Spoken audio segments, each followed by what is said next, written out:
Rummaging through her glove box, I find pictures of me. Some are with me and my family in the living room. Some are with me and my dad the times we went fishing. Some are simply of me outside my house. She was my stalker. Wow, that is genuinely crazy. I remember joking with my friends saying how fun it would be to have a stalker, but now I'm scared. I quickly get up and get back to my sister's hospital room. My family and Raven were all staring at me in surprise. "Where did you go?" my mom asks. Well, I'm feeling a little sick. Raven, I think we should go home," I say hesitantly. "Oh, okay. Well, we hope you feel better," my mom says. I give my hugs and say my goodbyes to my family. Raven says her goodbyes, then we head to the car.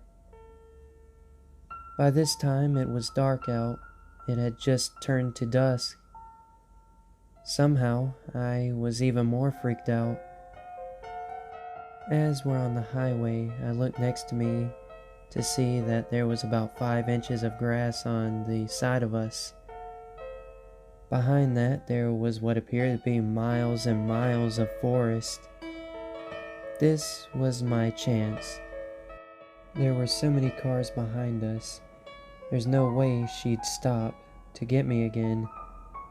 With that, I quickly opened my passenger side door and I jumped out with one swift motion.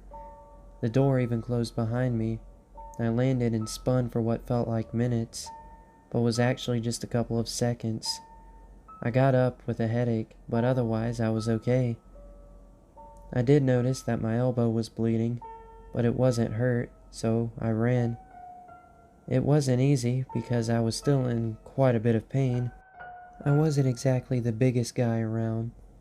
It was essentially bone against the ground. The only thing separating the two was a thin layer of skin. It still was freezing out. The people that passed me must have thought I was a complete lunatic. But they didn't know the person I was in the car with.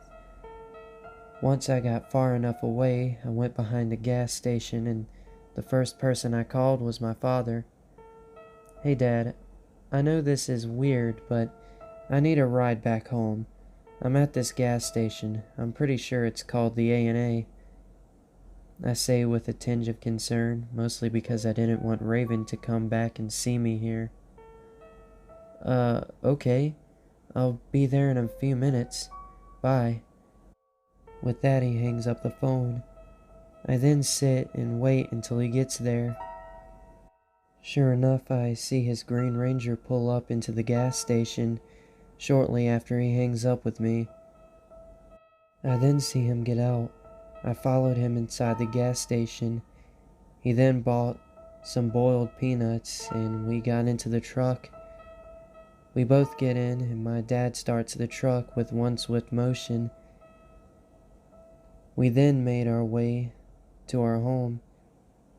As we were nearing our house, my father asks, "So, did you get thrown out the car?" My dad says with a smile.